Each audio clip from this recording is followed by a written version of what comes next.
పొత్తు ఎలా ఉండాలంటే మనం తగ్గాల్సినంత కాలం తగ్గాం, స్టేట్ ఇంట్రెస్ట్లను కాపాడుతూ వచ్చాం. ఆ దిశగా వెళ్తే ఖచ్చితంగా ఏదైనా ఆహ్వానిద్దాం. మూడే పాసిబిలిటీస్ ఉన్నాయి. భారతీయ జనతా పార్టీ మనం కలిసి ప్రభుత్వాన్ని స్థాపించడం, జనసేన భారతీయ జనతా పార్టీ టీడీపీ కలిసి ప్రభుత్వాన్ని స్థాపించడం, లేదా జనసేన ఒకటే స్థాపించడం. జగన్ గారు బైబిల్ సూక్తి ఎంత పాటిస్తారో తెలియదు, కానీ నేనైతే ఒక బైబిల్ సూక్తి పాటిస్తాను. తనని తను తగ్గించుకున్నవాడు హెచ్చింపబడినాడు. ఆయన మిగతా వాళ్ళని తగ్గించి ఆయన పెరుగుతున్నారు. ఆయన మిగతా వాళ్ళ దగ్గర డబ్బులు తగ్గించి ఆయన డబ్బులు సంపాదిస్తున్నారు. నాకు అలాంటి వ్యక్తిత్వం కాదు. నేను రాష్ట్ర ప్రయోజనాల కోసం తగ్గుతాం, కానీ అన్నిసార్లు తగ్గుతానని చెప్పను. తగ్గాల్సినంత వరకు తగ్గాను. 2014లో తగ్గాం, 2019లో ఒక స్టేట్మెంట్ ఇవ్వడానికి తగ్గాను, 2024లో మేము తగ్గడానికి సిద్ధంగా లేము. అన్నిసార్లు తగ్గాం.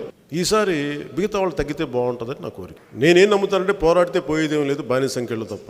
నేను అన్నిటికీ సిద్ధం. తెలుగుదేశం నాయకులు కూడా ఒకటే చెప్తున్నాను, బైబిల్ సూక్తి మీరు కూడా పాటించండి. తనని తాను తగ్గించుకున్నవాడు హెచ్చింపబడి. మేము ఎప్పుడు తగ్గే ఉంటాం. ఈసారి ప్రజలు గెలవాలని నేను కోరుకుంటున్నాను. సో పొత్తులకు సంబంధించి సరదాగా అన్నాయి, కొంచెం లైట్ వేలో మాట్లాడింది. దయచేసి దీన్ని ఇక్కడితో తీసుకోండి. దీన్ని మరి గుండెల్లో తీసుకొని గొడవలు పెట్టుకోకండి.